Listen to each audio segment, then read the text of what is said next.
మీ సిలువను మేము చూసి మా జీవితాలను ప్రభా మీకు సమర్పించుకునే వారముగా ఉండుటకు కృప దయచేయండి. మరొకసారి మీ వాక్యము ద్వారా మాతో మాట్లాడి మమ్మల్ని బలపరచమని మా ప్రభు అయిన యేసుక్రీస్తు ఉన్నతమైన నామములో ప్రార్థన చేస్తున్నాము తండ్రి. ఆమేన్.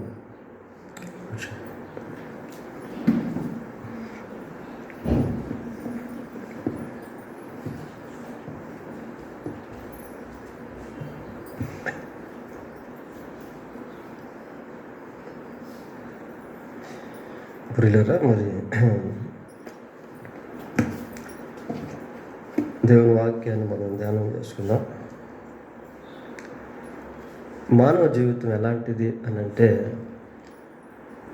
The human life is like a operating system. దేనికైతే మనం అలవాటు పడతామో దాన్ని కొనసాగించే ప్రయత్నాలు అనేటువంటివి చేస్తాం. ఈ అలవాట్లు అనేటువంటివి అడిక్షన్స్లోనికి కొన్నిసార్లు మనల్ని తీసుకుని వెళ్తాయి.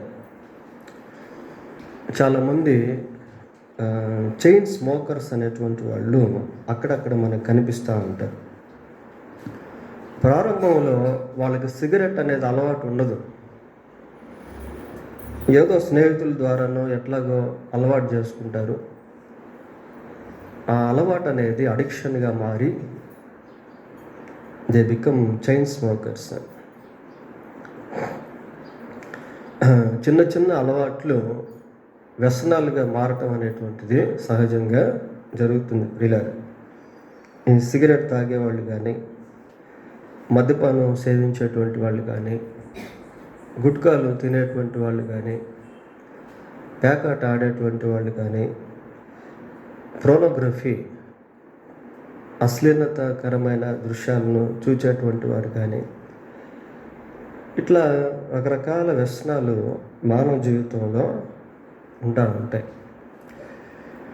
వీటి యొక్క మూలంలో శరీరాశ, నేత్రాశ, జీవపు డంబం అనేవి మిళితమై ఉంటాయి, కలిసి ఉంటాయి. బైబిల్ గ్రంథాన్ని మనం పరిశీలన చేసినప్పుడు మరి మనుషులు కొన్ని వాటికి ఏ విధంగా వాడుక అయిపోయాడో అనేది చూస్తాం. మనం దేని విషయంలో వాడుక అవ్వాలో అనేది కూడా బైబిల్లో చూడవచ్చు. ఒకసారి అపోస్తుల కార్యములు 9వ అధ్యాయము 1వ వచనం చదవండి. అపోస్తుల కార్యములు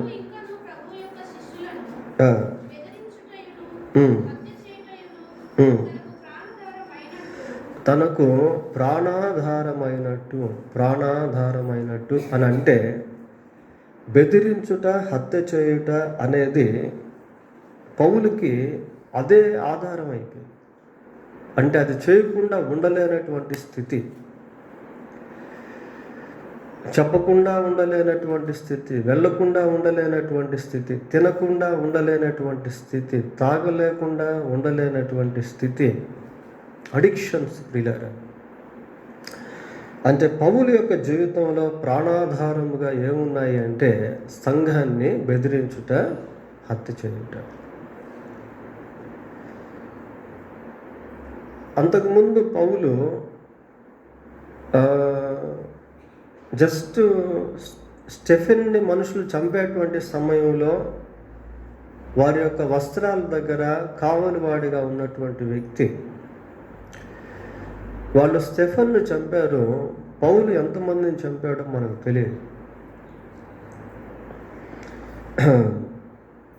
చంపాడో హింసించాడో అనేది మనకు ఆధారాలు బైబిల్లో హింసించినట్టయితే ఉంది. సామెతల గ్రంథం 4వ అధ్యాయము 14వ వచనం నుంచి 16వ వచనం వరకు చూద్దాం. భక్తిహీనుల త్రోవను చేరకుము, దుష్టుల మార్గమున నడువకుము, దాని యందు ప్రవేశింపక తప్పించుకొని తిరుగుము, దాని నుండి తొలగి సాగిపోము. అట్టివారు కీడు చేయనిది నిద్రింపరు, ఎదుటి వారిని పడద్రోయనిదే వారికి నిద్ర రాదు. కీడు చేయనిదే నిద్రింపరట ప్రియులారా. అంటే వాళ్ళ జీవితంలో ఆ కీడు చేయుట అనేటువంటిది అలవాటైపోయింది ప్రియులారా. అది చేయకుండా ఇంకా ఉండలేరు, అది చేయకుండా వాళ్ళు నిద్రపోలేరు. ఎవరు అంటే భక్తిహీనులు, దుష్టులు, వీళ్ళంతా కూడా కీడు చేయనిదే ఇంకా నిద్రపోరు వాళ్ళు. ఇంకా అదే వాళ్ళకి అడిక్షన్ అనమాట. ఖచ్చితంగా కీడు చేయాలి. మానవ జీవితంలో ఈ దుర్వ్యసనాలు అనేటువంటివి, దురలవాట్లు అనేటువంటివి దుర్వ్యసనాలుగా మారి మనుషులను దుష్టులుగా చేసేస్తాయి.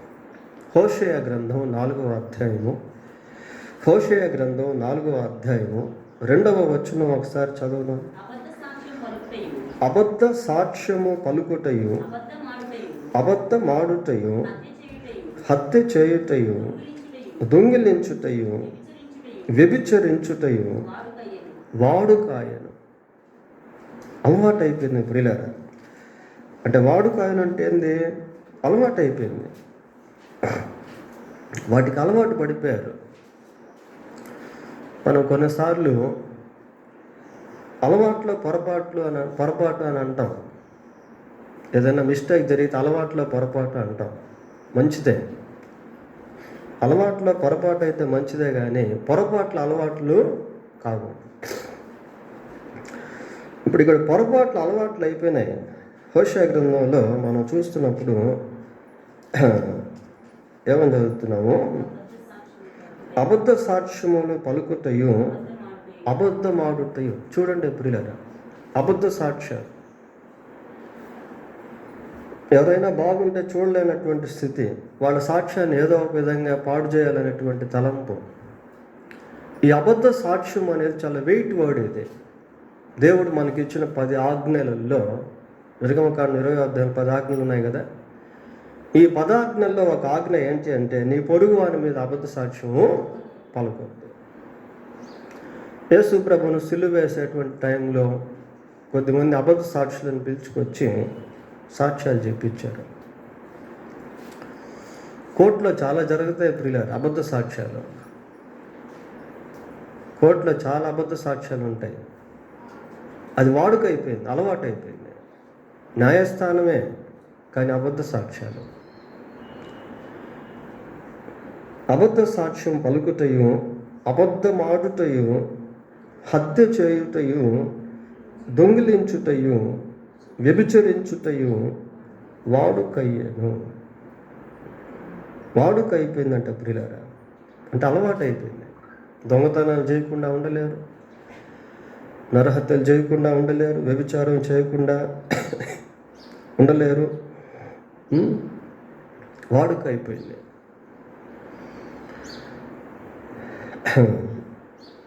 వాడుకైపోయింది ప్రియులారా. అవి చేయకుండా ఇంకా ఉండలేరు. అటువంటి వాటిని మనుషులు అలవాట్లుగా, వాడుకగా చేసుకున్నారు.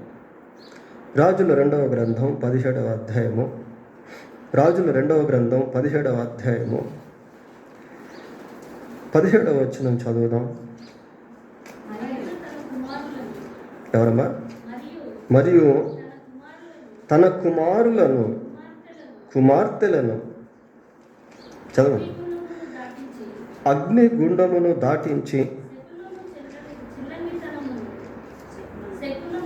శకునమును, చిల్లంగితనమును వాడుక చేసుకొని యెహోవా దృష్టికి చెడుతనము చేయుటకై తమ్మును తాము అమ్ముకొని ఆయనకు కోపము పుట్టించిరి.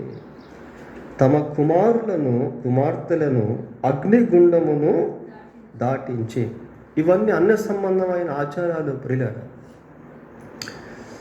సైతాను సంబంధమైనటువంటి కార్యకలాపాలు. అగ్నిగుండాన్ని దాటించడం, అగ్నిహోత్రం అంటారు కదా.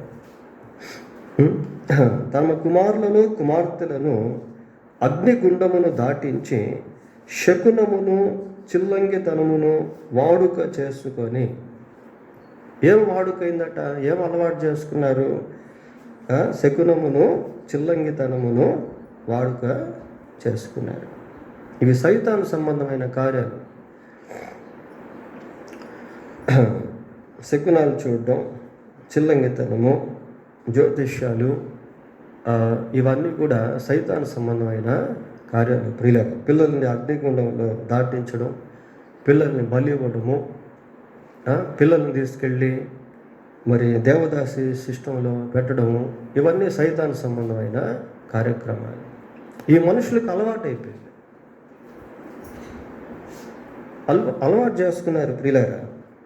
ఇటువంటి అలవాట్లు దేవునికి ఎలాగున్నాయి అంటే కోపాన్ని పుట్టించేవిగా ఉన్నాయి. ప్రజలేమో ఇశ్రాయేలీయులే, కానీ అన్యుల్లాగా ప్రవర్తిస్తున్నారు. మనలో కూడా చాలామంది ఈ అన్ని సంబంధమైన ఆచారాలను అలవాటు చేసుకున్నారు. మంచి రోజులు, చెడ్డ రోజులు, ముహూర్తాలు అసలు ఉన్నాయా? ముహూర్తాల గురించి బైబిల్ ఎక్కడైనా ఏమైనా చెప్పబడింది. చూడండి ప్రియులారా,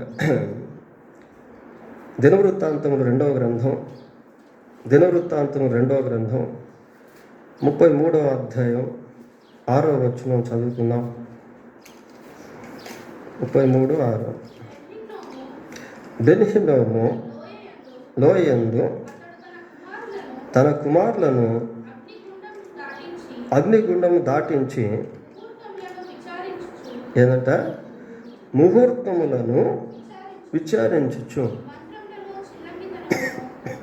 మంత్రములను చిల్లంగితనమును వాడుక చేయు కర్ణ పిశాచములతోనూ సోదెగాండ్రతోనూ సాంగత్యము చేయుచు యెహోవా దృష్టికి బహుగా చెడనెడత నడుచుచు ఆయన కోపం పుట్టించను. కొన్ని విషయాలు ఇక్కడ మళ్ళీ చూస్తున్నాం ప్రియులారా.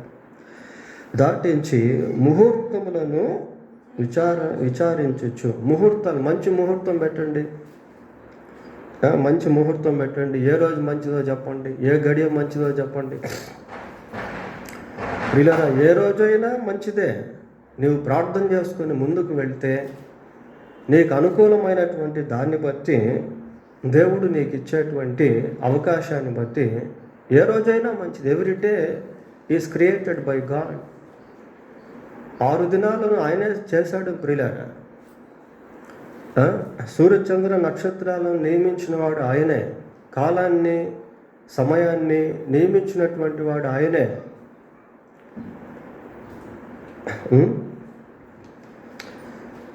ముహూర్తములను విచారించుచు మంత్రములను చిల్లంగితనమును వాడుక అలవాటు చేసేసుకున్నారు ప్రియులారా. ఈ వివాహ కార్యక్రమాల సమయాల్లో, మరణించినటువంటి సమయాల్లో, ఇంకా అనేకమైనటువంటి పేర్లు పెట్టేటువంటి సమయంలో పిల్లలు పుట్టారనుకోండి, కరెక్ట్గా ఇన్ని రోజులకు వాళ్ళకి ఎంటుకలు తీయాలి, ఇన్ని రోజులకు వాళ్ళని ఉయ్యాల్లో వేయాలి, ఇన్ని రోజులకు వాళ్ళకి పేరు పెట్టాలి. ఇవన్నీ సైతాను సంబంధమైనది, దైవిక సంబంధమైనవి కావు. కరెక్ట్గా ఒకవేళ వైద్యపరమైనవి అయితే మంచిదే, కానీ కొన్ని మానవ సంబంధమైనటువంటి ఆచారాలు, అలవాట్లు మనుషులకు అవి అలవాటు అయిపోయినాయి. No one can change that kind of habits because they are habituated for them. Pagan customs, even though they are listening the voice of God. వారు దేవుని వాక్యాన్ని ఎంత వింటున్నప్పటికీ అన్ని సంబంధమైన ఆచారాలను ఆచరించుటకు అలవాటు చేసుకున్నారు. వాటిని అలవాటు చేసుకున్నారు పిల్లరా. చిల్లంగితనము, ఇంకేది వాడుక చేయు కర్ణ పిశాచములతోనూ సోదెగాండ్రతోనూ సాంగత్యము చేయొచ్చు. కర్ణ పిశాచాలు, కర్ణం అంటే చెవి ప్రియులారా.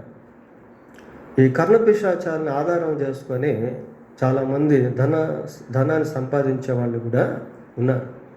వాటికి కొన్ని స్టడీస్ అనేటువంటివి ఉన్నాయి. సమూహన శాస్త్రం అని, వశీకరణ తంత్రం అని, ఇట్లా కొన్ని విద్యలు ఉన్నాయి. ఆ విద్యను అభ్యసించి వాటిని స్వతంత్రించుకుంటారు. ఈ కర్ణపిశాచాలు ఏం చేస్తాయంటే, ఆ విద్యను అభ్యసించి వాటిని వశపరుచుకున్నటువంటి వారికి, వారి దగ్గరికి ఎవరైనా వస్తున్నారనుకోండి, వాళ్ళ చెవులో మాట్లాడుతూ ఉంటాయి. అందుకే కర్ణపిశాచి అనేది. ఇదిగో పలానా వ్యక్తి పలానా దగ్గర నుంచి వస్తున్నాడు, ఆయన పేరు ఇది, ఆయన సమస్య ఇది అని. అలా చేయటం వలన వాళ్ళు జీవం గల దేవుని యందు విశ్వాసం ఉంచకుండా సైతాను సంబంధమైన వాటిపైన విశ్వాసము ఉంచుతారు ప్రియులారా. సోదరులు కూడా అంతే. బైబిల్లో మనం చూస్తాం కదా, ప్లూటోను అనే దయ్యం పట్టినటువంటి ఒక చిన్నది సోదే చెప్తా.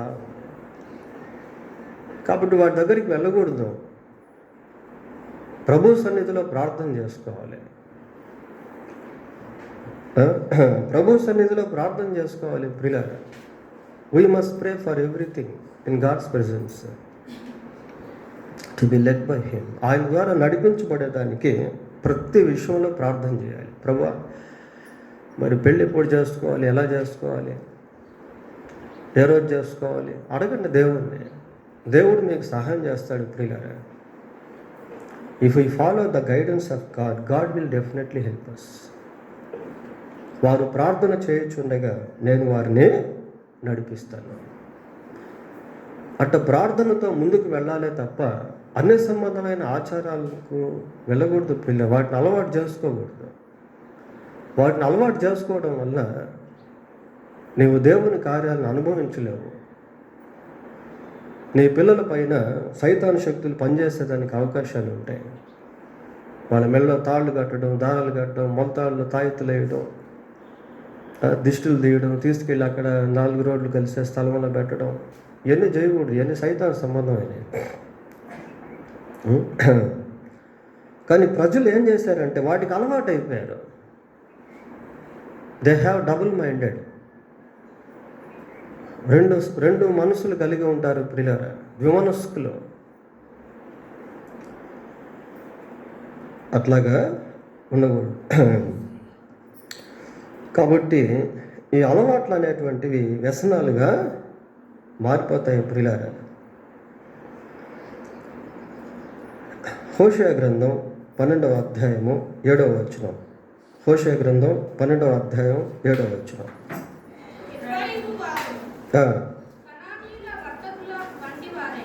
కనానీయుల వర్తకుల వంటి వారై అన్యాయపు త్రాసును వాడుక చేసేదారు. కనానీయులు దేవునికి విరోధంగా జీవించినటువంటి వారు. కాబట్టి దేవుడు వారిని వెళ్ళగొట్టి ఆ కనాను ప్రాంతాన్ని ఇశ్రాయేలులకు స్వాస్థ్యముగా ఇచ్చాడు. కనానీయులు ఏం చేసేవాళ్ళట అన్యాయపు త్రాసును వాడుక చేసుకున్నారు. ఇశ్రాయేలు ప్రజలు కూడా ఇప్పుడు అలాంటి స్థితిలోనికి వస్తున్నారు పిల్లలు. అన్యాయపు త్రాసును వాడుక చేసుకోవడం. త్రాసు అంటే వ్యాపారానికి సంబంధించింది. ప్రతి దాంట్లో కూడా మెజర్మెంట్స్ అనేవి. ఒక సబ్బు కొన్నాం అనుకోండి, ఆ సబ్బు 200 గ్రామ్స్, 100 గ్రామ్స్, 50 గ్రామ్స్. ఒక పేస్ట్ కొంటే 50 గ్రామ్స్, 100 గ్రామ్స్. ప్రతి దాంట్లో కూడా మెజర్మెంట్ అనేది ఖచ్చితంగా ఉంటుంది ప్రియులారా, దాదాపుగా. అన్యాయపు త్రాసు అంటే వ్యాపారంలో మోసాలు. ఈ మామిడిపళ్ళు సీజన్ వచ్చిందనుకోండి, మీరు కోటికి వెళ్ళి అక్కడ బండిలో మామిడిపళ్ళు 1 కిలో కొన్నారనుకోండి, రేటు తక్కువగా ఇస్తారు. అది పక్కన వెళ్ళి తూకం వేస్తే కిలో ఉండవు. ఎంత ఉంటుంది? 750 గ్రాములు ఉంటుంది. 700 గ్రాములు ఉంటుంది. మోసం ప్రియుల, డిసెప్షన్, డూప్లికేషన్, అన్యాయపు త్రాసులు, అన్యాయపు వ్యాపారాలు, అన్యాయపు ఉద్యోగాలు, ఫేక్ కరెన్సీ, కృత్రిమ ధనము. చూసి దానికి 500 నోట్లాగే ఉంటుంది యాజ్ ఇట్ ఈస్. కొన్నిసార్లు ఒరిజినల్ కంటే అదే బాగున్నట్టుగా ఉంటుంది, కానీ అది ఫేక్. అదే అన్యాయం ప్రియులారా. ప్రజలు అన్యాయం ఏం చేస్తున్నారు అంటే వాడుక చేసేసుకుంటున్నారు. అన్యాయం చేయకుండా వాళ్ళు బ్రతకలేరు. అన్యాయంగా డబ్బు సంపాదించకుండా వాళ్ళు జీవించలేరు. ఇందాక మనం చదివాం కదా, దొంగతనాలను వాడుక చేసుకోవడం, అబద్ధ సాక్ష్యాలను వాడుక చేసుకోవడం, వ్యభిచారాన్ని వాడుక చేసుకోవడం, నరహత్యలను వాడుక చేసుకోవడం, అన్యాయపు త్రాసును వాడుక చేసుకుంటారు. కృత్రిమములు ప్రియులారా, కృత్రిమములు అనేది మనకు మార్క్స్ వార్త 7:21 13 రకాల పాపాలు అనేవి ఉంటాయి. ఈ 13 రకాల పాపములలో కృత్రిమములు అనేది కూడా ఒకటి ఉంటుంది. కృత్రిమములు అనేది కూడా ఒకటి, డూప్లికేషన్ అన్నమాట.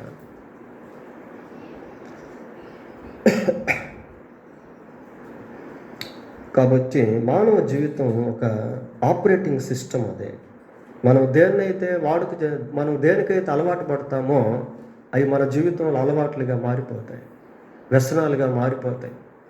అవి లేకుండా మనం ఉండలేం, వాటిని చేయకుండా మనం ఉండలేం, వాటిని చూడకుండా మనం ఉండలేం, అక్కడికి వెళ్ళకుండా మనం ఉండలేం, అది చెప్పకుండా మనం దాచలేం. కానీ ఒక వ్యక్తి యేసుక్రీస్తు ప్రభు దగ్గరకు వచ్చిన తర్వాత అతని జీవితంలో రీప్లేస్మెంట్ అనేటువంటిది ఉంటుంది. రీప్లేస్మెంట్ అంటే ఏదైతే దేవుడు కోపగించుకుంటాడో అది మారిపోయి దేవుణ్ణి సంతోషపెట్టేటువంటి స్థితిలోనికి వస్తుంది ప్రియులారా. బైబిల్ ఒక మంచి మాట ఉంది. కొరింథీయులకు రాసిన 2వ పత్రిక 5వ అధ్యాయము 17వ వచనంలో, కాగా ఎవడైనను క్రీస్తు నందు ఉన్న ఎడల వాడు నూతన సృష్టి, పాతవి గతించెను, ఇదిగో క్రొత్తవాయెను. క్రీస్తు నందు ఉన్న ఎడల నూతన సృష్టి, పాతవి గతించెను, క్రొత్తవాయెను. ప్రభువు దగ్గరికి వచ్చిన తర్వాత ఈ ఆపరేటింగ్ సిస్టమ్ అనేటువంటిది మారిపోతుంది ప్రియులారా. ఎవడైనా who ever they may be, ఎవరైనా పర్వాలేదు, వాళ్ళు యేసు ప్రభువునందు విశ్వాసం వచ్చినప్పుడు మొట్టమొదటిగా ఏమవుతుందంటే వాళ్ళ హృదయం మారుతుంది ప్రియులారా. హృదయం ఎప్పుడైతే మారుతుందో జీవితమే మారిపోతుంది. సౌలుకి ఇందాక తనకు ప్రాణాధారం ఏమనుకున్నామో సంఘాన్ని బెదిరించుట, హింసించుట, ఇప్పుడు అదే పౌలుగా మారి అదే సంఘానికి సేవ చేసేవాడిగా మారిపోయాడు. Operating system will be changed when a person believes in Christ. క్రీస్తునందు విశ్వాసం ఉంచిన పిమ్మట వ్యక్తిగత జీవితంలో వ్యక్తి యొక్క లక్షణాలు మారిపోతాయి ప్రియులారా. హృదయం మారిపోతుంది, అలవాట్లు మారిపోతాయి, వ్యసనాలు పైన జయం వస్తుంది. అంతేకాదు the destination of them also will be changed. వాళ్ళు వెళ్ళాల్సినటువంటి గమ్యస్థానం కూడా మారిపోతుంది. చెడులో జీవించేటువంటి వాళ్ళు చనిపోయిన తర్వాత నిత్య నరకానికి వెళ్తారు ప్రియులారా. దుష్టులను దేవుని మరచు జనులందరూ పాతాళమునకు దిగిపోవుదురు. అన్యాయస్తులు దేవుని రాజ్యమును స్వతంత్రించుకొనలేరు. అయితే క్రీస్తునందు విశ్వాసం వచ్చినప్పుడు వాళ్ళ గమ్యస్థానం మారిపోద్ది. వాళ్ళు మరణంలో నుండి జీవంలోనికి, లేక నరకంలో నుండి పరలోకంలోనికి దాటినటువంటి వారిగా మారుతారు. సరే, ఒక విశ్వాసిగా మన జీవితంలో మనకు ఎటువంటి వాడుక ఉండాలి అనేది కూడా చాలా ప్రాముఖ్యం ప్రియులారా. యేసు ప్రభు ఈ లోకంలో ఉన్నప్పుడు ఆయన కొన్ని వాటిని వాడుక చేసుకున్నాడు, అంటే అలవర్చుకున్నాడు, వాటిని అలవాట్లుగా చేసుకున్నాడు. యేసు ప్రభు చేసుకున్నాడు ప్రియులారా. వాటిని గురించి కొన్ని చూద్దాం. లూకాసు వార్త 4వ అధ్యాయము 16-17 వచనాలు చదువుకుందాం. తరువాత ఆయన తాను పెరిగిన నజరేతునకు వచ్చెను, తన వాడుక చొప్పున చూస్తున్నాం ప్రియులారా.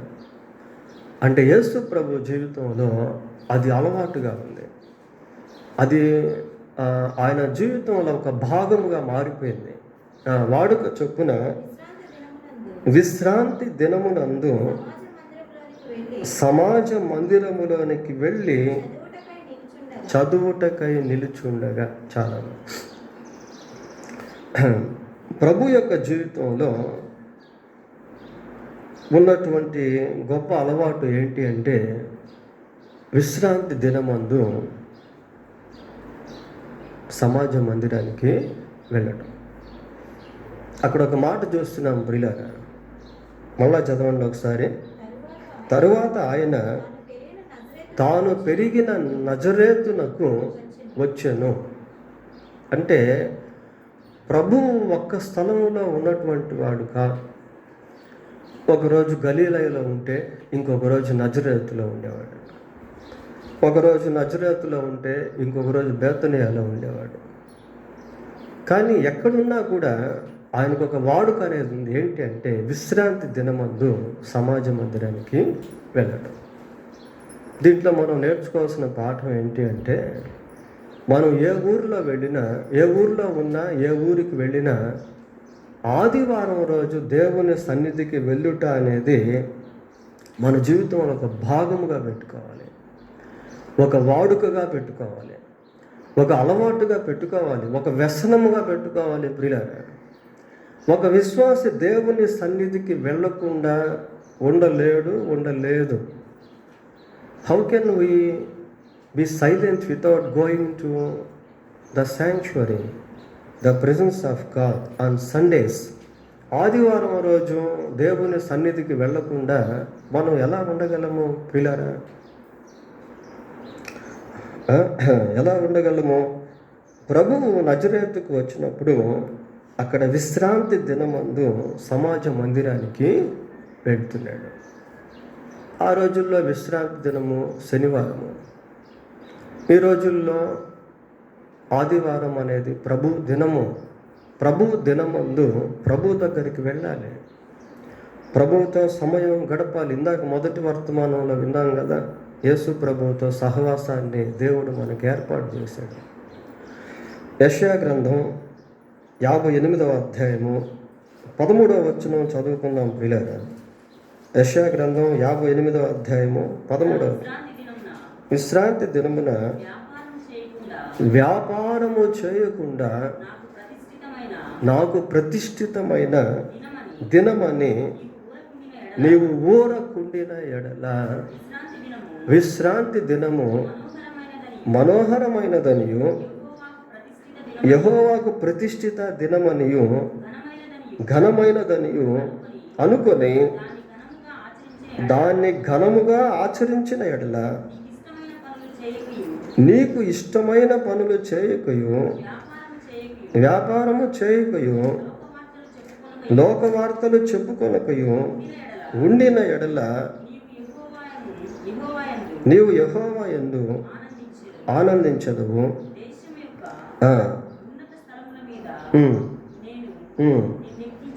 చాలా అసలు స్టార్టింగే చూడండి ఎలాగుందో. నా విశ్రాంతి దినము అంటున్నాడు ప్రియులారా. అంటే విశ్రాంతి దినం ఎవరిది? దేవుంది. విశ్రాంతి దినమే దేవుంది, మంది కాదు. ఆయన మనకు తన దినాన్ని ఇస్తూ ఉన్నాడు. అసలు ఆదివారానికి బైబిల్ పరిభాషలో ఏంటి అంటే ప్రభువు దినం ప్రియులారా. ప్రకటన గ్రంథం 1వ అధ్యాయంలో ప్రభువు దినమందు నేను పరవశుడనై ఉండగా అని యోహాన్ అంటాడు. ప్రభు దినం అంటే ఆదివారం. అపోస్తుల కార్యంలో కూడా ప్రభు దినమందు రొట్టె విరుచుట ఇవన్నీ మనం చూస్తాం. ఆదివారం అంటే ప్రభు దినం. అంటే ఆ దినమే ప్రభువుది. It is not ours day. నా విశ్రాంతి దినము అంటున్నాడు దేవుడు. నా విశ్రాంతి దినము నా వ్యాపారము చేయకుండా. ఒకవేళ ఖచ్చితం అనుకోండి, సరే దేవుని సన్నిధికి వెళ్ళి తర్వాత పని చేసుకోండి. కొన్నిసార్లు మనం అధికారుల క్రింద ఉన్నాం, ఆదివారం పనికి వెళ్ళక తప్పదు. అది మనం ఏం చేయలేము. కానీ నీకు అవకాశం ఉండి నువ్వు దేవుని సన్నిధికి రాకుండా ఇంట్లో ఉండడం, గట్టిగా ఆ రోజే ఏదో ఫంక్షన్లు, మ్యారేజ్లు, పార్టీలు పెట్టుకోవడం అనేది సరైనది కాదు పిల్లలు. దేవునికి, కైసరికి ఇవ్వండి అంటారు. నా విశ్రాంతి దినమున వ్యాపారము చేయకయు, నాకు ప్రతిష్ఠితమైన దినమని నీవు ఊరుకుంటే నేడలా విశ్రాంతి దినము మనోహరమైనదనియు యెహోవాకు ప్రతిష్ఠిత దినమనియు ఇది ఘనమైనదనియు అనుకొని దాన్ని ఘనముగా ఆచరించిన ఎడల నీకు ఇష్టమైన పనులు చేయకయు, వ్యాపారము చేయకయు, లోక వార్తలు చెప్పుకొనకయు ఉండిన ఎడల. చూడండి, అక్కడ బ్లెస్సింగ్ ఒకటి మనం చూస్తున్నాం. నీవు యెహోవా యందు ఆనందించుదు. Rejoice in the Lord. దేవుని యందు ఆనందం ప్రియులరా. దేవుని యందు ఆనందం అనేది ఈ లోకంలో ఎక్కడ కూడా దొరకదు. We can't but rejoice in the Lord. దేవుని యందు ఆనందాన్ని మనం కొనలేము. అది అమ్మేటువంటిది కాదు, అది కొనేటువంటిది కాదు ప్రియులారా. అది దేవుని ద్వారా పొందుకునేటువంటిది. మనం అక్కడ వాక్యం రాయించడం చూశారు కదా, ఏమనుంది? నీ ఆనంద ప్రవాహములో, నీ మందిరపు సమృద్ధి వలన వారు తృప్తి నొందుచున్నారు. నీ ఆనంద ప్రవాహములోనిది వారికి నీవు త్రాగించుచున్నావు. దేవుని ఆనందాన్ని అనుభవించడం, దేవుని మందిరం యొక్క సమృద్ధిని అనుభవించడం ప్రియులారా, దీన్ని వాడుక చేసేసుకోవాలి. అయితే ఈ రోజుల్లో కొద్దిమంది దేన్ని వాడుక చేసుకుంటున్నారు అంటే, చూడండి, అది కూడా ఒక చిన్న బిట్టు చూద్దాం. అంటే కొంచెం రిలేటెడ్గా జస్ట్ అటు చూద్దాం. 2వ అధ్యాయం లూకాసు వార్త 42వ వచనం. లూకాసు వార్త 2వ చదవండి.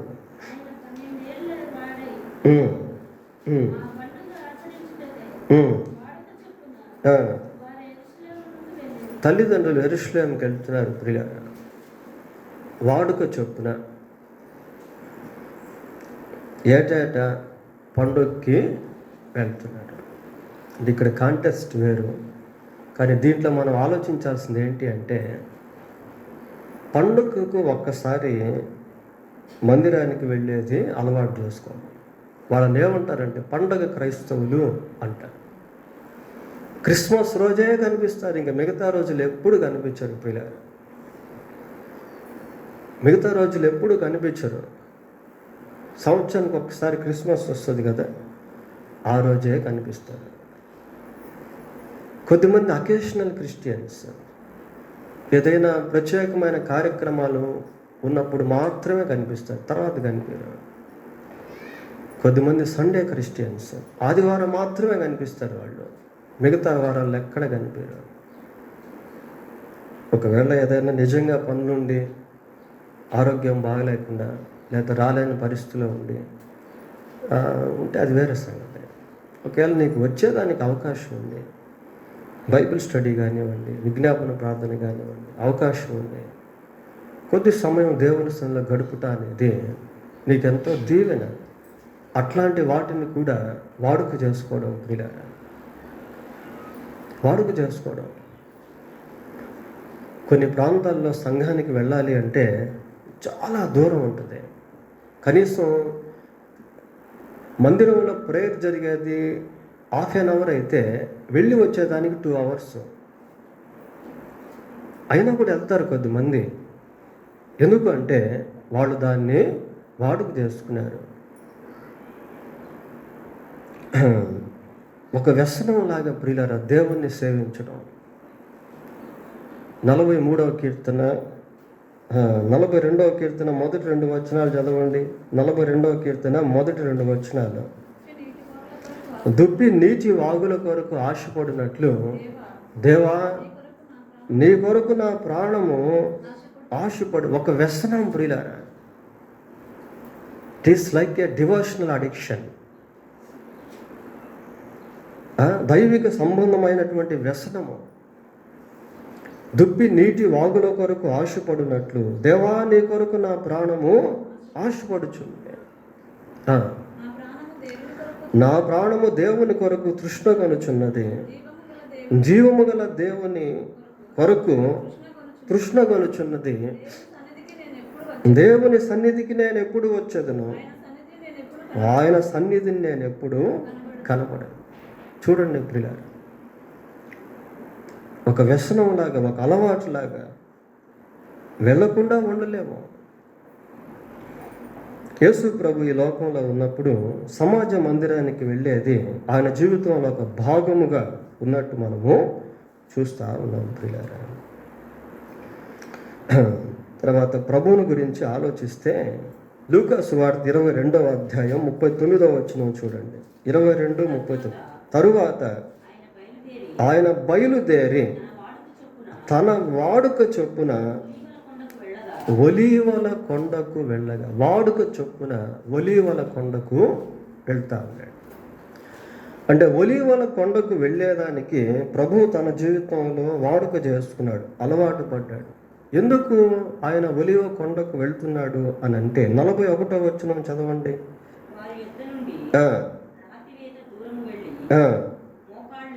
మోకాళ్ళుని ప్రార్థన చేస్తున్నాడు ప్రియులారా.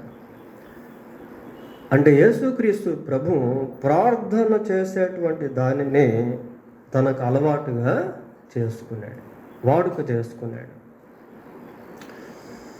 ప్రార్థన చేయడం అనేది వాడుక అయిపోయింది. మనం దానియేలు గురించి ఆలోచిస్తే దినమునకు 3 మార్లు దేవుని సన్నిధిలో ప్రార్థన చేస్తున్నాడు, దేవుణ్ణి వేడుకుంటున్నాడు, దేవుణ్ణి స్తుతిస్తున్నాడు ప్రియులారా. అది అలవాటు అయిపోయింది. అందుకే అక్కడ ఏం చూస్తామంటే యథావిధిగా అన్న పదం మనం చూస్తాం. యథావిధిగా అంటే అలవాటు చేసుకున్నాడు తన జీవితానికి ప్రార్థన అనేది. ప్రార్థన అనేటువంటిది అలవర్చుకున్నాడు. ప్రార్థన చేయకుండా ఉండలేనటువంటి స్థితి. ప్రార్థన అంటే ఏంటి? స్పీకింగ్ టు గాడ్, దేవునితో మాట్లాడడం ప్రియులారా. చాటింగ్లో చాలామంది ఉంటారు, ఫోన్లో చాట్ చేసే వాళ్ళు చాలామంది ఉంటారు ప్రియులారా. అది వాళ్ళకు ఒక వ్యసనం, అది అలవాటు. వాళ్ళు చాటింగ్లో ఉండకుండా ఉండలేరు. కానీ విశ్వాస జీవితంలో దేవునితో మాట్లాడడం అనేది ఒక వ్యసనంగా మారాలి, ఒక భాగముగా మారాలి. అపోస్తుల కార్యం 3వ అధ్యాయం 1వ వచనం చదవండి. 3వ అధ్యాయం 1వ వచనం. పగలు 3 గంటలకు ప్రార్థన కాలమున పేతురును యోహానును దేవాలయంలోకి ఎక్కి వెళ్ళి ప్రార్థనా కాలం. They appointed particular time for prayer. ఒక ప్రత్యేక సమయాన్ని ప్రార్థన కొరకు వారు ఏర్పాటు చేసుకున్నారు.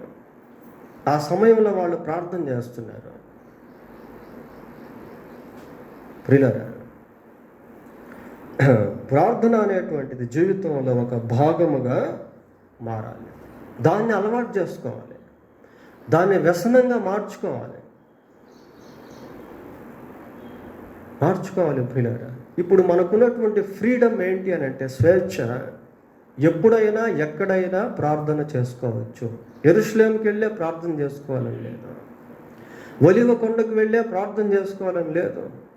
We can pray at any time anywhere. ఏ స్థలంలోనైనా ఏ సమయంలోనైనా ప్రార్థన చేసుకోవచ్చు. బస్సులో ప్రార్థన చేసుకోవచ్చు, నడుస్తూ ప్రార్థన చేసుకోవచ్చు, వంట వండుకుంటూ ప్రార్థన చేసుకోవచ్చు, బట్టలు ఉతుక్కుంటూ ప్రార్థన చేసుకోవచ్చు. There is no any restriction for prayer. ప్రార్థనకి ఎటువంటి అవాంతరాలు అనేవి లేవు ప్రియులారా. You can pray anywhere at any time. ఏ స్థలంలోనైనా ఏ సమయంలోనైనా ప్రార్థన. అయితే ఈ ప్రార్థన చేసుకునేటువంటి దాన్ని మనం అలవాటు చేసుకోవాలి. ప్రార్థన చేసుకునేటువంటిది మన జీవితంలో ఒక వ్యసనంగా మారాలి. ప్రార్థన చేసుకోకుండా ఉండలేనటువంటి స్థితి, సెల్ ఫోన్ చూడకుండా ఉండలేనటువంటి స్థితి ఈ రోజుల్లో పెద్ద వ్యసనం ప్రియులారా. మీ స్మార్ట్ ఫోన్స్ అన్నీ ఒకరోజు చూడకుండా ఉండండి, చూద్దాం. ఒకరోజు అన్నం మానేస్తాం పాస్టర్ గారు, ఫోన్ చూడకుండా ఎలా ఉండగలం? ప్రియులారా, మనం వాటిని జయించేవిగా ఉండాలి కానీ అవి మనల్ని జయించేవిగా ఉండవు. యేసు ప్రభు జీవితంలో ఈ ప్రార్థన అనేటువంటిది ఒక వాడుకగా, ఒక భాగముగా మారిపోయింది ప్రియులారా. తర్వాత అపోస్తుల కార్యములు 17వ అధ్యాయము, అపోస్తుల కార్యములు 17వ అధ్యాయము 2వ వచనం ఒకసారి చదువుదాం. కనుక పౌలు తన వాడుక చొప్పున వెళ్ళి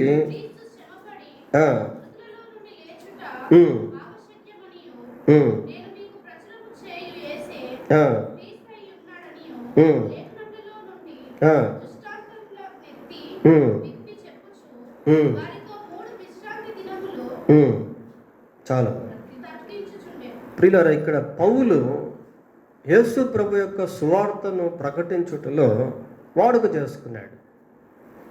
తన వాడుక చొప్పున అని చూస్తున్నాం ప్రియులారా. అంటే పౌలు జీవితంలో సువార్తను ప్రకటించడం అనేది ఒక భాగం అయిపోయింది. అయ్యో, నేను సువార్త ప్రకటించని యెడల నాకు శ్రమ అంటాడు. సువార్త ప్రకటించకపోతే తల్లడిల్లిపోయేటువంటి స్థితి, నెమ్మదిగా ఉండలేనటువంటి స్థితి. ప్రియులారా, సువార్త ప్రకటించుట అనేది మన జీవితంలో ఒక భాగం అయిపోవాలి. యాజ్ ఎ బిలీవర్, ఒక విశ్వాసిగా ఏదో ఒక విధంగా సువార్త ప్రకటించడం,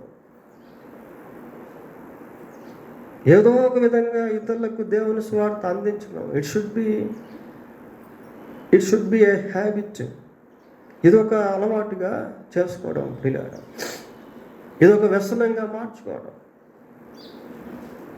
డిఎల్ మూడీ కానివ్వండి, బిల్లి గ్రహం గారు కానివ్వండి, భక్త్ సింగ్ గారు కానివ్వండి, జాషువా డానియల్ గారు కానివ్వండి, ఎంతోమంది దైవజనులు ప్రియులారా, వాళ్ళు సువార్త ప్రకటించకుండా ఉండలేకపోయేవారు. ట్రావెలింగ్లో they are sharing the gospel. ప్రయాణాల్లో సువార్త పంచుకోవడం, వాళ్ళు ఎక్కడికి వెళ్తే అక్కడ సువార్త పంచుకోవడం, ఏదో ఒక విధంగా సువార్త పంచుకోవడం. ఈ రోజుల్లో మనకి ఎన్నో అవకాశాలు ఉన్నాయి, సదుపాయాలు ఉన్నాయి. కరపత్రికల ద్వారా సువార్త పంచడం, సువార్త అందించడం, ఇతరులను దేవుని సన్నిధికి వచ్చి వాక్యాన్ని వినిపించడం, ఇతరుల కొరకు దేవుని సన్నిధిలో మొరపెట్టడం. చివరిగా ఇంకోటి చూసి మనం ముగిద్దాం. మార్క్స్ వార్త 10వ అధ్యాయము, మార్క్స్ వార్త 10వ అధ్యాయం 1వ వచనం చదువుకుందాం ప్రియులారా. ఆయన అక్కడ నుండి లేచి యూదయ ప్రాంతములకును యోర్దాను అద్దరికిని వచ్చెను. జన సమూహములు తిరిగి ఆయన తన వాడుక చొప్పున వారికి మరలా బోధించుచుండెను. ఇక్కడ వాక్యాన్ని బోధిస్తున్నాడు ప్రియులారా. సువార్త ప్రకటించేది, వాక్యం ప్రకటించేది రెండు కూడా డిఫరెంట్ వేస్, డిఫరెంట్ డైమెన్షన్స్. సువార్త అన్యులకు, వాక్యం విశ్వాసులకు. సువార్త అవిశ్వాసులకు, వాక్యం విశ్వాసులకు. ప్రియులారా, మనం దేవుని యొక్క సువార్త మాత్రమే కాకుండా దేవుని వాక్యాన్ని కూడా ప్రకటించేటువంటి వారంగా ఉండేదానికి నేర్చుకోవాలి ప్రియులారా. మీరు ఎక్కడికైనా వెళ్ళారు, లేకపోతే ఇక్కడే మీకు అవకాశం వచ్చింది వాక్యం చెప్పేదానికి, అలా వాక్యం చెప్పేది కూడా అలవాటు చేసుకోవాలి. మనం ఎప్పుడైతే దేవుని వాక్యాన్ని చెప్పేది అలవాటు చేసుకుంటామో అక్కడ అది మనకు ఆశీర్వాదకరంగా ఉంటుంది. దాని ద్వారా దేవుడు అనేక మంది జీవితాలను మారుస్తాడు. సువార్త చెప్పడం వేరు, వాక్యం చెప్పడం వేరు. సువార్త అవిశ్వాసులకు, వాక్యము విశ్వాసులకు. ఈ రోజుల్లో వాక్య పరిచర్య చేసేవాళ్ళు కోకొల్లలుగా ఉన్నారు ప్రియులారా. కానీ ఆ వాక్యంలో ఉన్నటువంటి ఒరిజినాలిటీ చెప్పడం అనేది చాలా తక్కువ అయిపోయింది. So we must prepare our cells to preach the word of God to the church. సంఘానికి దేవుని వాక్యాన్ని ప్రకటించేది కూడా అలవాటు చేసుకోవాలి. నేను మారు మనసు పొందిన కొత్తల్లో ఆయా ప్రాంతాల్లో వాక్య పరిచర్యకి అవకాశాల కోసం ఎదురు చూసేవాడిని. ఎంతోమంది పిలిచేవాళ్ళు ప్రియులారా. పెంతెకోస్తు నుంచి, హెబ్రోన్ నుంచి, బాప్టిస్ట్ నుంచి, మన సహవాసం నుంచి, అనేక ప్రాంతాల నుంచి వెళ్ళి వాక్యం చెప్తాను. ఎంతోమంది దీవించబడ్డారు, యవనస్తులు బలపరచబడ్డారు, ఉజ్జీవింపబడ్డారు. So we seek the opportunities to share God's word in different areas. ఇవన్నీ మన జీవితంలో అలవర్చుకోవాలి. అప్పుడు మనం దేవునికి మహిమకరంగా, ఇష్టకరంగా ఉండగలుగుతాం, అనేకులకు ఆశీర్వాదకరంగా ఉండగలుగుతాం. ఎప్పుడైతే దేవుని వాక్యం ప్రకటిస్తూ ఉంటామో మన ఆత్మ ఉజ్జీవింపబడుతూ ఉంటుంది. మన ఆత్మ ఉజ్జీవింపబడుతూ ఉంటుంది. యేసు ప్రభు తన జీవితంలో మనం ఇందాక చూసాం కదా, ఆయన నజరేతుకు వచ్చినప్పుడు సమాజ మందిరానికి వెళ్ళాడు. వెళ్ళి వాక్యం చదివేదానికి అక్కడ నిలబడ్డాడు ప్రియులారా. వెళ్ళి కూర్చోలేదు. అక్కడ ఏం చూసాం ఇందాక, వాడుక చొప్పున. ఒకసారి ఆ మాట చదవండి, చదివి ముగించేద్దాం.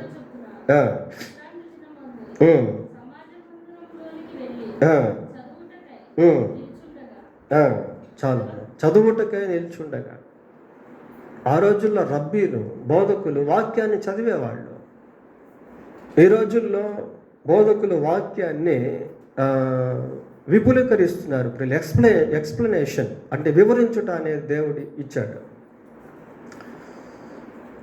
వాక్యం చాలా ఇంపార్టెంట్ ప్రియులారా. వాక్యం చదవడం, వాక్యం చదివేదాన్ని కూడా మన జీవితంలో అలవాటు చేసుకోవాలి, అలవర్చుకోవాలి. బైబిల్లో ఉంది కదా, దుష్టుల ఆలోచన చొప్పున నడువక, పాపుల మార్గమున నిలువక, అపహాసకులు కూర్చున్న స్థలమును కూర్చుండక, యెహోవా ధర్మశాస్త్రమందు ఆనందించుచు దివారాత్రము దానిని ధ్యానించువాడు ధన్యుడు. వాక్యాన్ని చదవడం, వాక్యాన్ని ధ్యానించడం. యేసు ప్రభు ఒక మాట అన్నాడు, మనుషుడు రొట్టె వల్ల మాత్రమే కాదు కానీ దేవుని నోటి నుండి వచ్చి ప్రతి మాట వలన జీవించు.